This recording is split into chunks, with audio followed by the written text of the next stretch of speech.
Good morning to everybody joining from Canada and US, and good afternoon to people joining us from UK. My name is Ghazal. I'm your host today. A very warm welcome to our webinar on navigating US and Canadian and also UK tax residency rules. This webinar has been brought to you by our team at Legend Fusions. We are thrilled to have over 120 people registering for this webinar, and we are waiting for people to come in. I can see we have over 40, 50 people joined already. That's great. Okay, we hope this webinar will be an insightful session with valuable takeaways for you all. And if you're a snowbird, a remote worker, or investor, or just moved across the border, this session is designed to give you a much clearer understanding of how tax residency impacts on your filing and obligations. It's truly a complex area, but getting it right means that you have a really peace of mind. So today we are joined by a incredible panel of experts. Mr. Jeffrey Ross, our cross-border tax consultant, Miss Beanish, our Canadian tax specialist, and for the first time on this specific topic, Faizan, our UK tax expert. So Hello. glad to have you all here. Can you hear me? Yeah, we can hear you. Hi, hello. Thank you, guys. Okay, shall we move on, or we're waiting still for more people? Good, I can see we have a good number of people. Okay, then.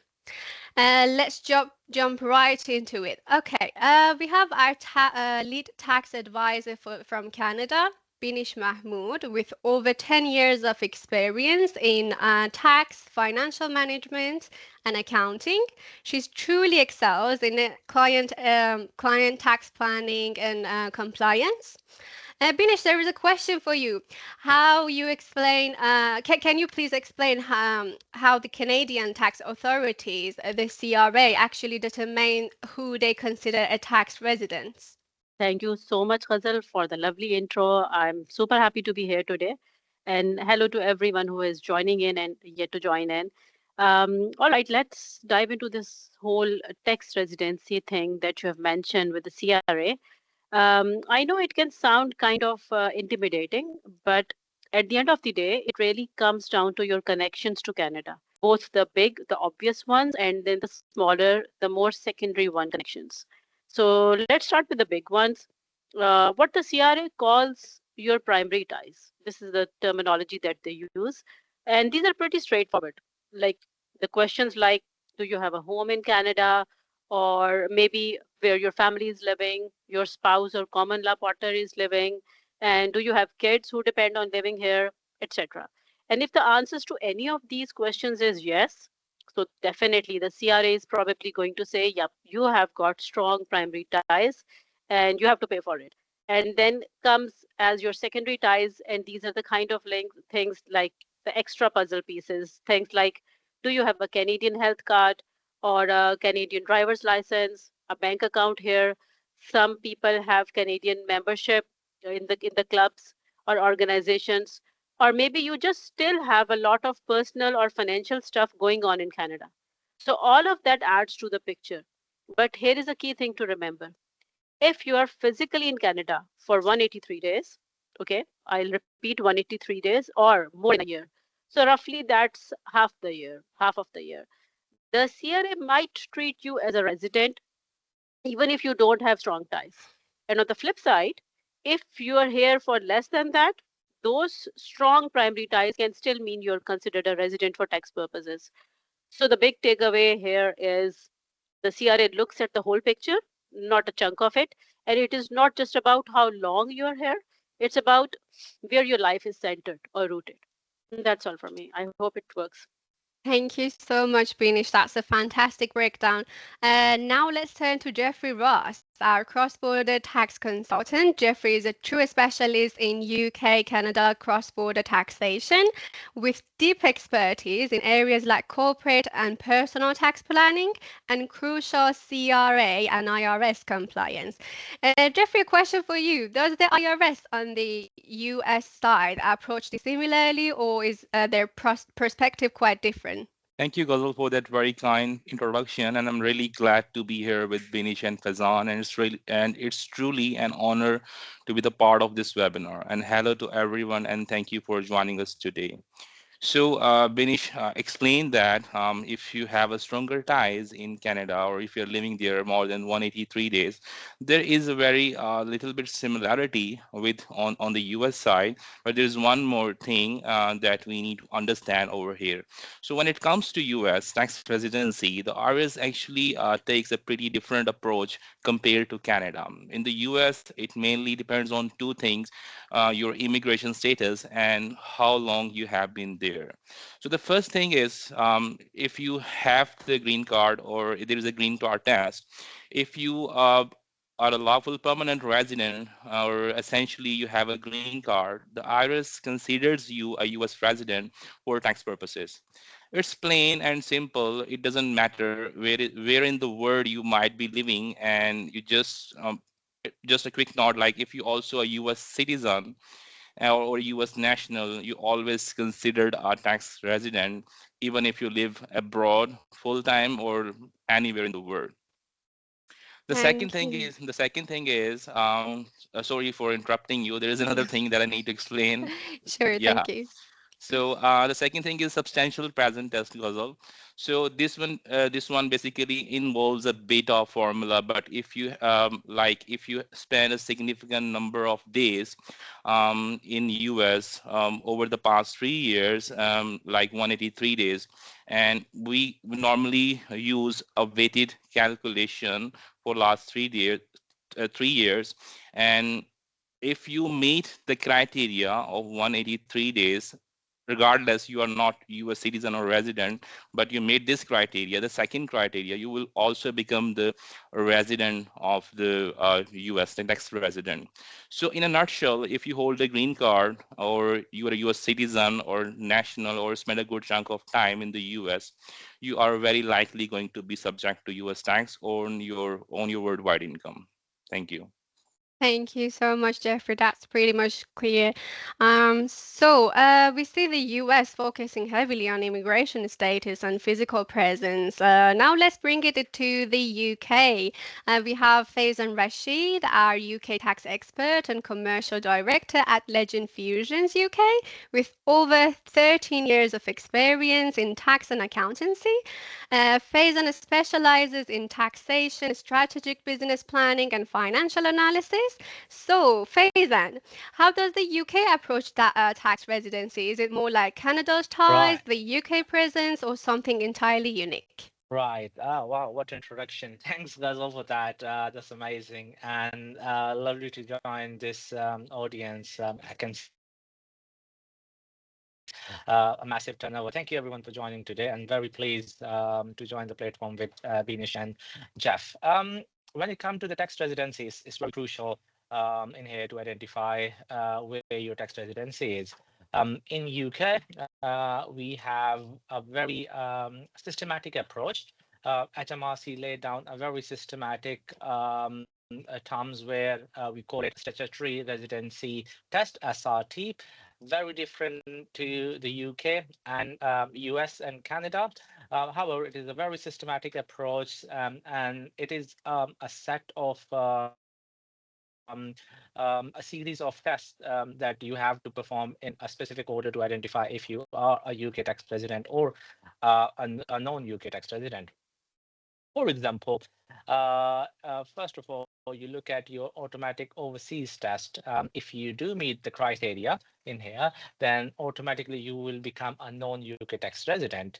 For example, if you spend fewer than 16 days in UK, in a scenario where you are previously resident in UK, then you will be qualified as a non-UK tax resident. However, in the scenario where you was not the UK, you spend more than 3 years or within the 3 year in UK as a tax resident, then you have to be spending fewer than 46 days to be qualified as a non-UK tax resident.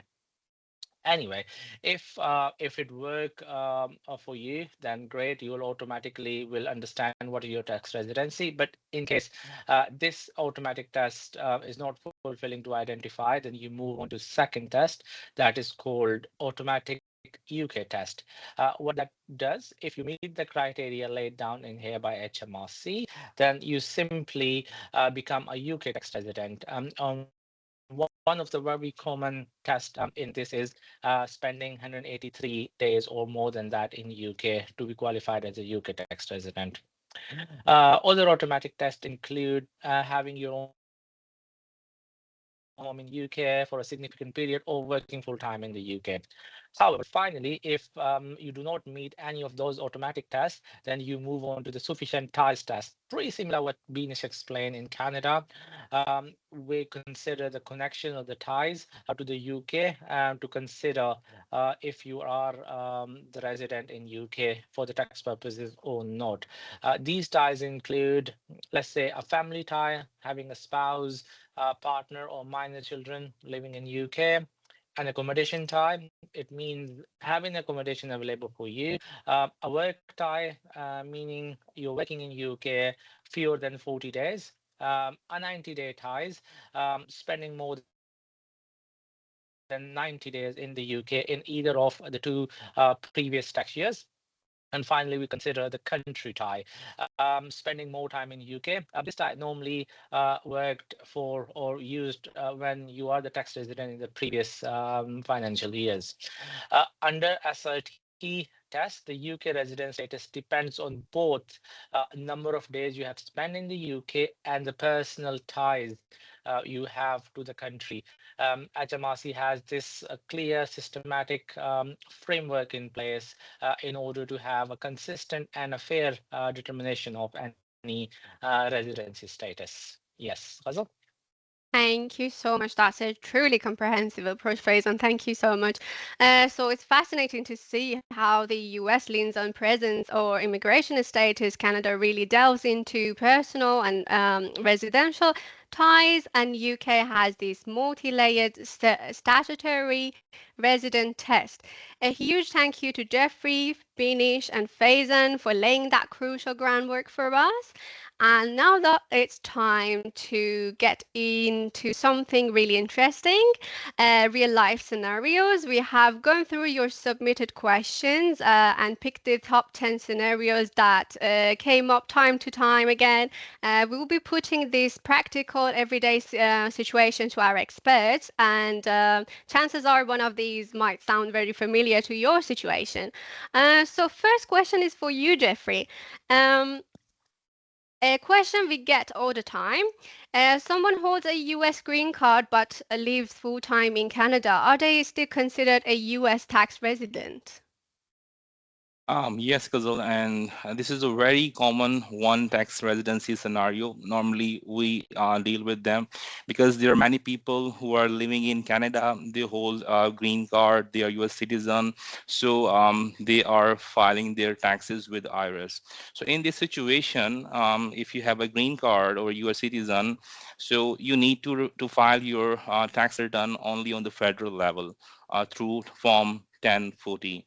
And how they can avoid double taxation, this is the biggest thing. When people come to us, they have really concern regarding that, like they are living in Canada but they have to file the taxes in USA. So what's the best way? So there are so many ways, but the pretty and easy way, that because you are living in Canada, so as Binish said, that they have primary ties, their family, like their wife, their kids are living there, they have health card, and they have registered in the different organizations, they have their banks and credit cards over there.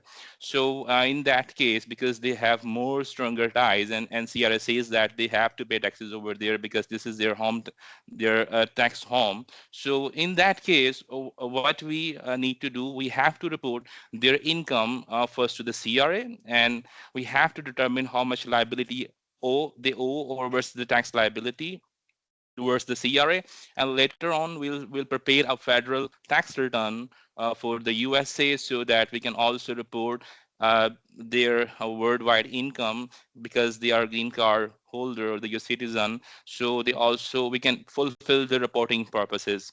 So we can claim foreign tax credits to avoid double taxation in that case. Thank Thank you. you so much, Jeffrey.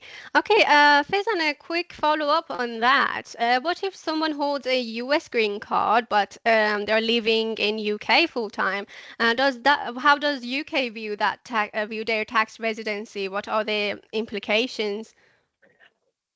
Right. Thanks for bringing up. It was quite hard to understand because the line was not very clear. But what I understood that your question was if someone is having a green card in US and they're living in UK, what will be the residency status? Is that correct? This is what you asked, right? Um, can you hear me right now? Okay. Okay. Right. Having a green card in US mean you are a US tax resident. However, with the green card, living in UK, maybe the full time does not actually automatically qualify you as a UK tax resident. Meaning, resident in UK on a full time. It does not itself it mean you are a UK tax resident unless it is determined strictly in the rules defined by HMRC in SRTs. However, in such a cases, for example, if you're spending more than 183 days in UK and you qualified as a UK tax resident, in this scenario, you're a UK tax resident and you're a US and the UK tax resident, a dual residency will occur. The UK double taxation agreement will help you to determine which country will have the primary right or how your tax residency will be determined. So in a dual taxation agreement between US and UK, specifically when we talk about Article 4, there's a rule called tiebreaker rule. This rule can help decide which country has the taxing right, and without proper planning or a proper advice, it will be quite challenging for you to understand how it works. So in a scenario like this, it is more advisable to have a standing or maybe engage a professional advisor to help you with that scenario. Thank you so much, Faizan. I'm just making sure that everybody hears me right. Can you confirm, team, that you can hear my Yeah, we voice? can hear you. I can hear you That very well. Thank you so much. Okay, let's move on to the next question. Next question is for you, Jeffrey. Let's talk about the students. If someone moved to the US in 2024 on a student visa, how does IRS view their tax residency? Thank you, Gozal. That's a great question. So I would like to thank Fizan first because it really explained very well regarding the icebreaker and everything, and the treaty between the USA, and like the USA and UK and and Canada, and between Canada and UK. So obviously, all these countries have the tax treaty between them, so they can analyze so which country have the first right to claim them as their tax resident or the person. So they have to pay taxes over there first. But over here in this situation, when we say that like if someone is living over there in the US on F1 visa, there's a particular thing that IRS already has explained that. So IRS says that if you are living in the USA, so you are an exempt individual. So you wouldn't be count for up to 5 calendar years. So you will be counted as a non-resident. Even though you're earning money, you have to pay taxes on that in the US because you are living in that jurisdiction. So, but you cannot submit a return as a resident. So, what's the purpose is that so they can more focus on their education. They can do because they are mostly people visiting there, so they can avoid people for other things. So they're not getting them more benefit being a student. So on F1 visa, in my scenario, so because it's US and Canada, the both the cross border. So mostly when students move to or cross the border to the US for studies, they go over there. Or if they do work over there, like do the campus job or any job or cash based job, so they need to report that income on 1040 NR form as a non-resident in US. And secondly, because they are non-resident, so if the treaty says if the other country is not considering you, even though you're living there, you have ties there, so according to this rule or law, you are not resident of the US country, so that means you are the resident of Canada. So in that case, what you have to do, you have to submit 1040 and a return on the US side, and then you also have to report that income on Canadian side as well. And you can claim foreign tax credits on the Canadian side, the tax amount you already paid in the US. I hope this is the answer of the question. Thank you. Thank you so much, Jeffrey. And Faison, a similar question, but about UK, obviously. For students moving to UK, say on a Tier 4 student visa, how does the UK statutory, sorry, residence test typically applies to them? Right. Unfortunately, the way it works in US, like the student enjoy a specific rules there, and they get an exemption, is not available for them in UK. In UK, we strictly follow SRT and applies directly on the student from day one to understand if they are the UK tax resident or not. Unlikely F1 rules, I'm afraid. Student visa or not, the UK do not automatically offer them an exemptions.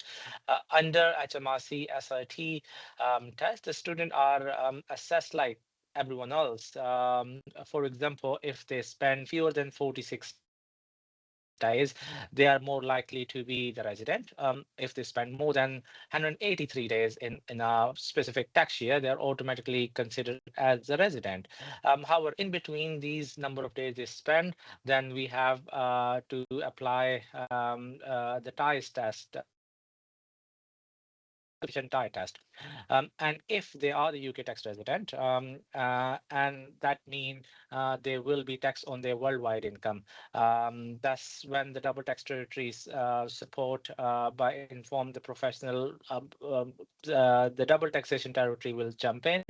And then, of course, I believe you as a student, you will be seeking a further advice from a professional advisor to understand which country has the primary right to tax you on. Thank you so much, Faison. Thank you so much, Jeffrey, for all these answers. Bring it back to Canada.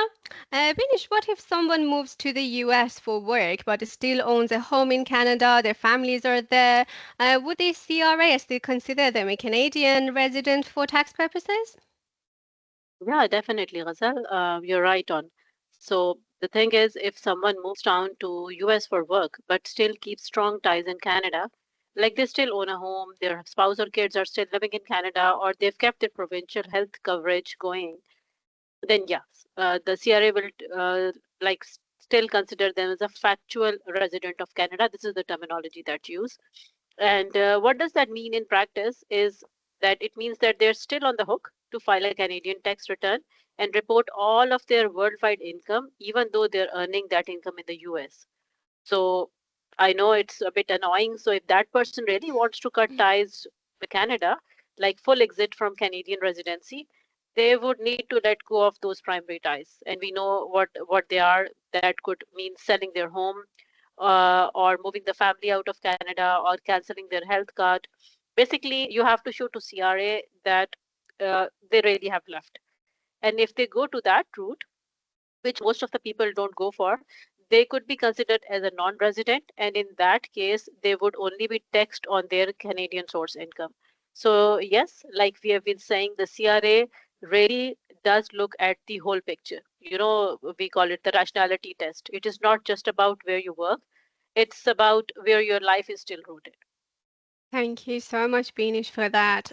Going back to Jeffrey. Jeffrey, if someone is working in US on a valid work visa, but his family is still back in Canada, what does that mean for his US tax situation?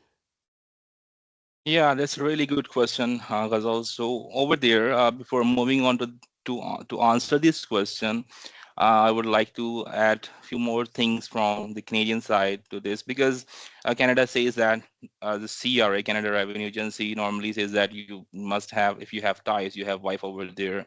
But IRS is not that much emotional. They would simply say that, okay, if you're living over here for 183 days and or you have H-1B visa, so definitely you have passed the test and you are earning money from here.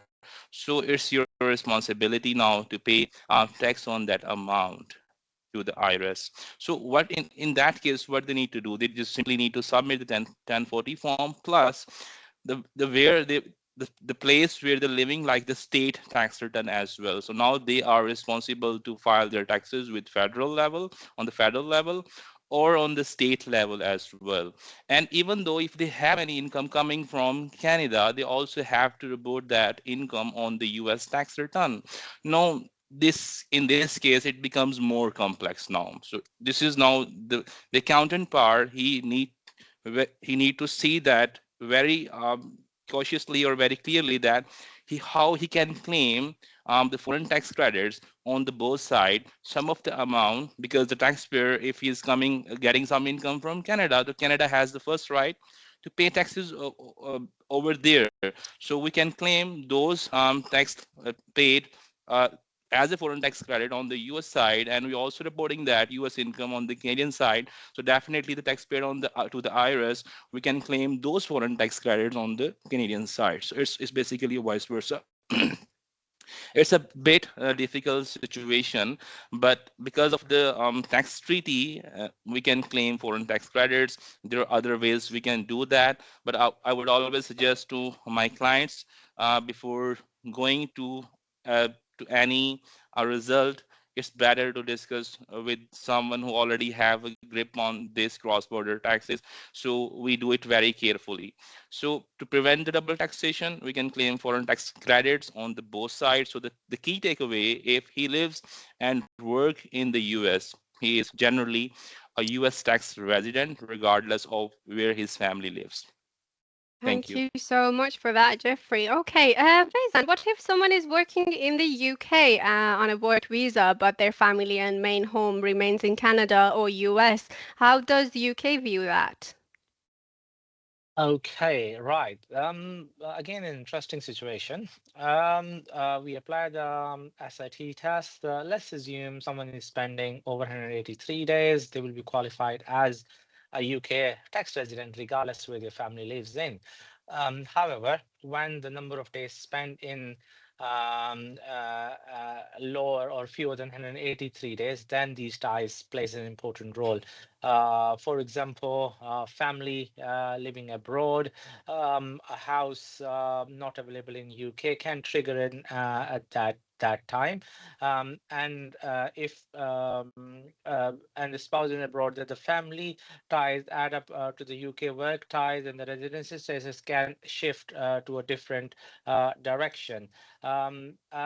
In case if someone is a US resident and also under the rules, he's also the UK tax resident.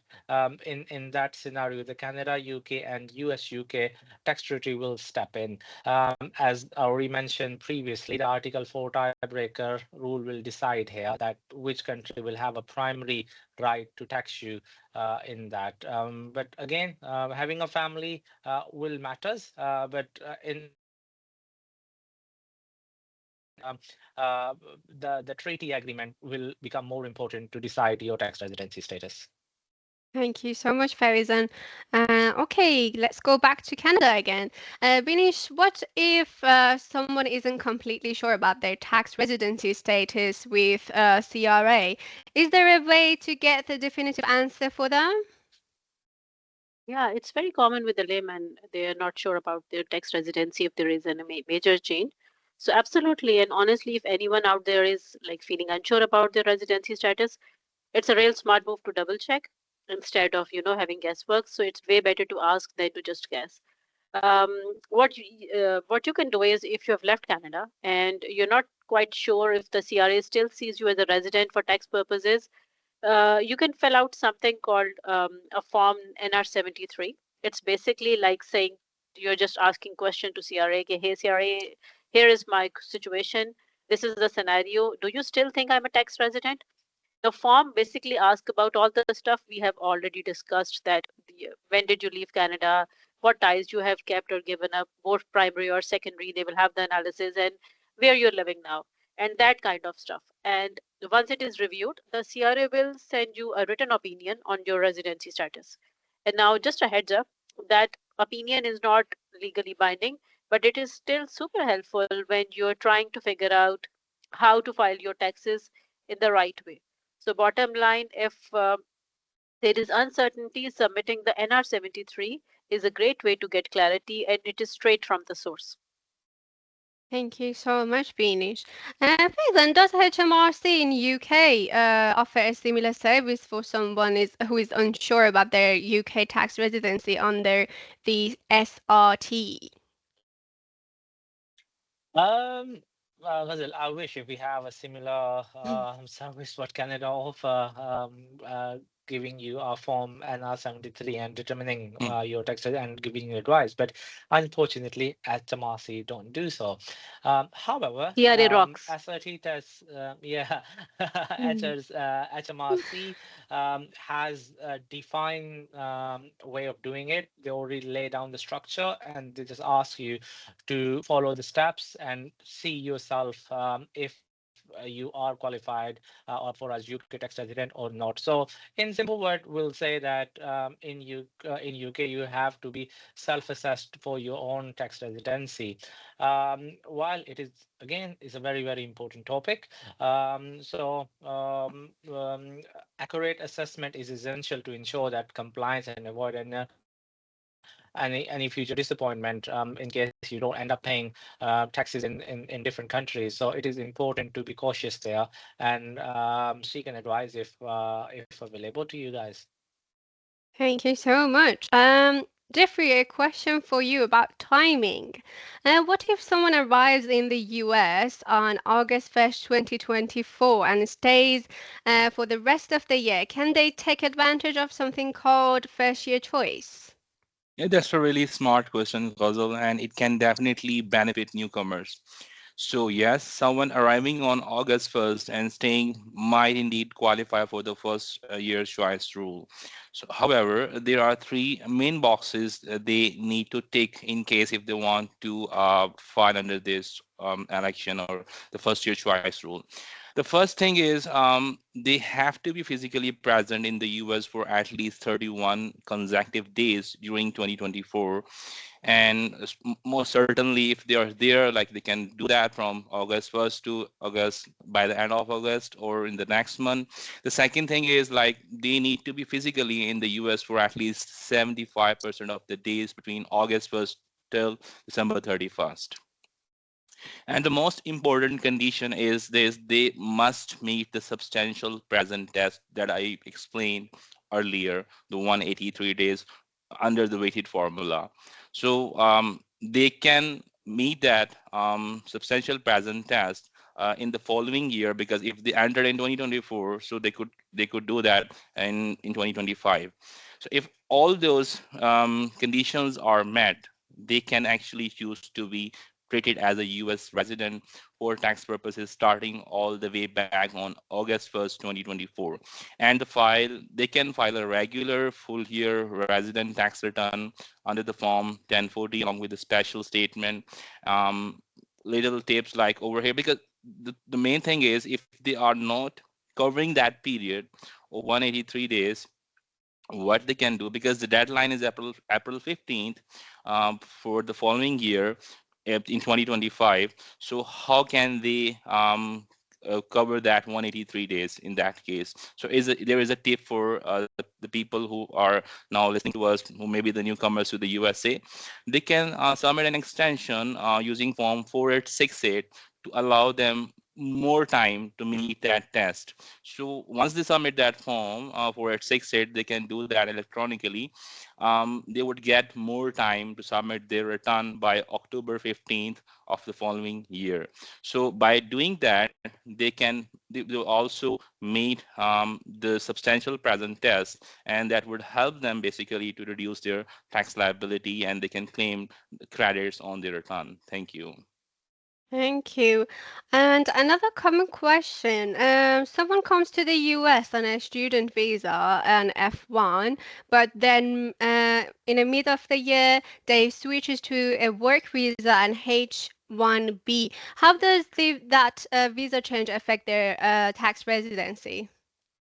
That's a great and very practical question, Ghazal. And when someone holds on F1 student's visa, the IRS considers them an exempt individual that we discussed in the previous question. And we know that up to 5 calendar years, they would be considered as a non-resident. So if they earn any money within the US, they need to report that on their 1040 NR form as a non-resident, but they are not bound to pay taxes on their worldwide income from outside USA specifically. So this means the days they spend in the US don't count towards the substantial present test.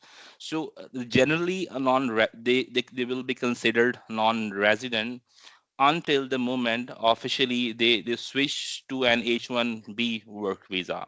So once they switch them from F1 to H1B, they will start counting themselves as a resident of the USA. So in this case, the substantial present test will come again. So from the day when they change the status from F1 to H1B, their tax residency status is started, and if they meet the 183 days substantial present test, that means they are the dual status resident of the USA. What does it mean by dual status?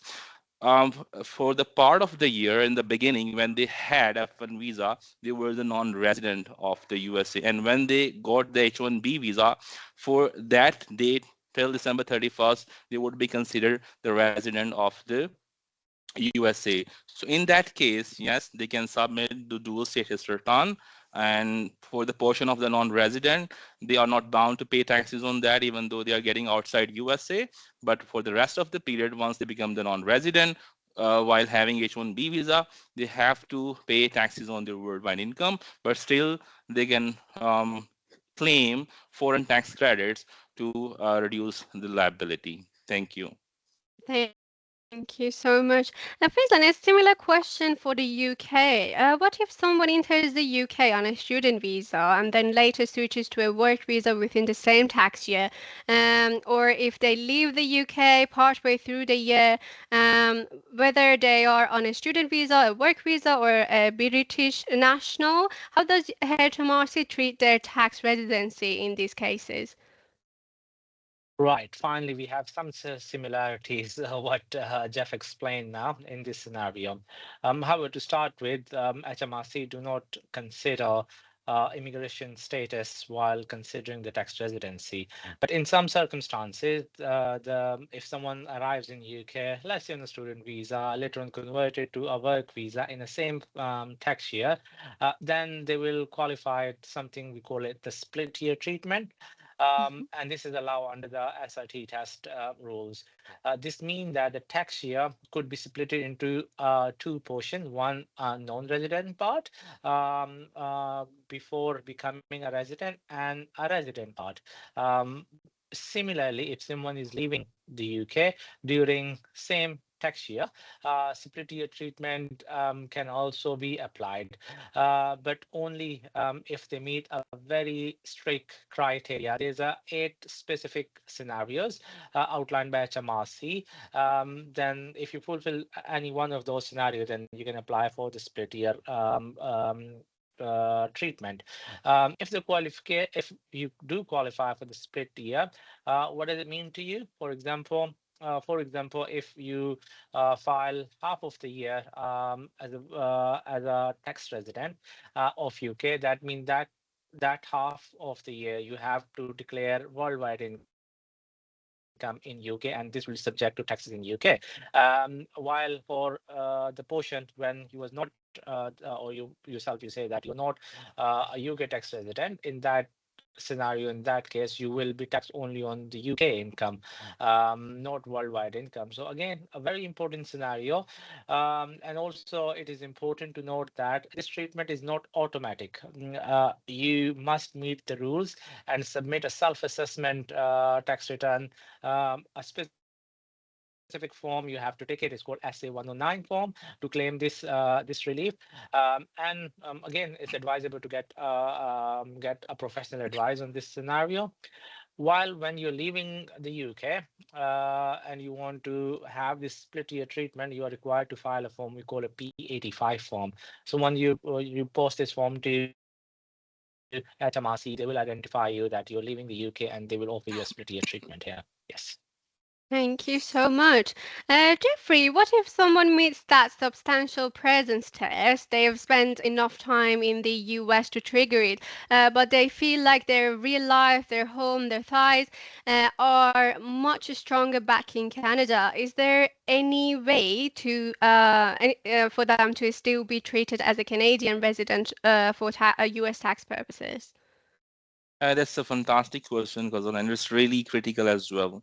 So the thing is, Iris could ask that if you have more stronger ties and you have like your spouse, your kids, and everything is there in Canada. So what's your purpose? What's the purpose of staying here in USA?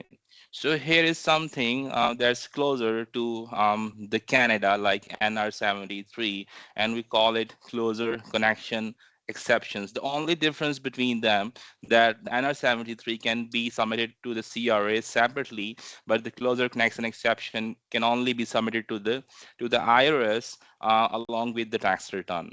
So the IRS says that there are some conditions, there are some the criterias. If you meet those criterias, yes, you can say that to the IRS that you have more ties with Canada and you want to file your taxes in the US as non-resident so that you can save yourself from paying taxes on the worldwide income, especially from the Canada. So the first thing is you need to have been in the US for less than 183 days. If you are more than 183 days, so there's no chances. You have to file as a resident and you have to report your worldwide income other than like outside USA. And second thing, you really need to have your main tax home where you actually work, make your living. Has you has to have been in Canada for entire most of the time, especially. And the third thing is, like this is the core of it. If you have to crucially prove that your connections to Canada are stronger than your connections to US, this means things like where your primary home is, where your family lives, where you do your banking, and where your main social ties are all pointing back to Canada. So finally, you need to file a specific form with your tax return that I've explained earlier, and the number of this form is 8840. You have to fill that. You have to mention your this form is comprises on is consists on like what's your nationality, where your home, and you are not you shouldn't be the U.S. citizen, because if you are the U.S. citizen, so you cannot do that. If you are the green card holder, you cannot do that. So you must not be the U.S. citizen. You must not be the green card holder, and you must be under the 183 days. And you will mention that you have main home and everything in this form 8840. You will fill it out that along with the return, and then you will submit to the IRS. And IRS can open an audit. In that case, they can request you to provide the supporting evidences so that they can make sure that you are not doing it intentionally, or I mean, you don't trying to play with them, or you're trying to avoid paying taxes on your Canadian income. So they can ask about the supporting evidences. So the purpose of this, if you have more income from Canada and you're living in the US for fewer days and less than 183 days, but because it is weighted formula, in the prior year if you lived in the US. And if we calculate through the weighted formula, it completes the 183 days. But IRS says over here you should be living less than 183 days in the current taxation year. So if you are your stay less than 183 days in the current taxation year for the calendar year you want to file your taxes, so we can give you a bit relaxation. So it's truly it depends on, like, if you meet all these criterias and you have more stronger ties with Canada, then definitely you can do that. And it's a similar like NR 73. Thank you. Thank you so much, Jeffrey. Faith, on a similar scenario for the UK, if someone passes the automatic UK residence test due to the days spent, but their strongest ties are clearly elsewhere, say in Canada or the US, can they use a closer connection rule, perhaps through the tax treaty? Simple answer to that is yes. In this situation, it has been override by the treaty agreement. So this is the point when double taxation agreement between two countries, in our scenario, let's say UK US or UK Canada, become more crucial and more important. When we look at the dual residency, we have to specifically understand the tiebreaker rule there. The tiebreaker rule is there available for us to further decide which country has the primary right to tax you. We call it a treaty residency. In this case, pretty similar what Jeff explained. We have to look at the ties there, where the permanent home is, where is the primary interest is, where the work links are, where the family is. We have to consider all of that under the treaty residency rules. For example, if someone is UK tax resident in accordance to SIT test. However, when we apply the tiebreaker rule, and the rule suggests that this is the links are more stronger than any other country other than the UK, then automatically you will become a non-UK tax resident. That means you will pay tax only on the income earned in UK. You're not subject to pay income tax on your worldwide income. So yes, in this case, SRT test has can be override, and the ties to a different country can be considered to determine your future in terms of tax residency. Thank you so much. Jeffrey, here are another scenario for you. What if you have a non-resident spouse of US citizen who wants to file their US taxes together? Can they choose to be treated as a US resident for tax purposes? Absolutely, Ghazal. The IRS actually has a specific rule for this. They allow what's called a residency election, where a US citizen or a US resident and their spouse, the non-resident spouse, they can file the taxes under this election. But the first time, if they want to do that, they have to submit their tax return via registered mail. They cannot e-file that. So there's the first thing, but later on after that, they can definitely e-file the tax return. So what's the purpose of this, that why people do that? Because they want to include their non-resident spouse to claim more non-refundable. Sorry, because I also do Canadian taxes, so sometimes it's get mixed with the US and the Canada. So in the Canada, it's non-refundable, and on the US side, it's standard deductions. So that's why I just skipped from my tongue that non-refundable tax credits. So back to the topic. Basically, it's the standard deduction, so they can claim more standard deduction to reduce the tax liability on their tax return. So this is the benefit. Basically, they can more claim more benefits on their return. Eventually, there is an also a thing. There is the opposite of that, other than the benefit, which is like once the non-resident spouse filed that election with the U.S. citizen spouse or the resident spouse, so she also liable to pay the taxes on her worldwide income. So she's also liable to include this her home country income into the U.S. Tax return. So let's like if we sum up this, so this election is beneficial in case if the spouse, the non-resident spouse, has planned to come to US in very near in future, or she had no or she has no income from her own home tax country. Correct. Thank you. Thank you so much for that. And we have another question, which is our last question in this section. Let's say a new immigrant gets their green card in June of a particular year, but spends the first part of the year living in Canada. Are they still considered a full year U.S. tax resident?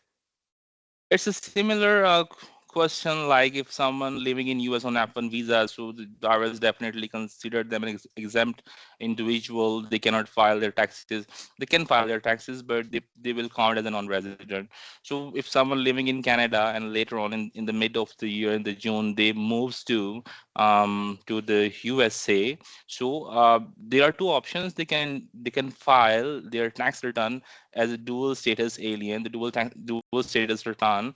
For the part of the year, they would be considered the non-resident, and from the date when they get the green card, the permanent legal residency. So their residency will be started counting from there, so they can do that.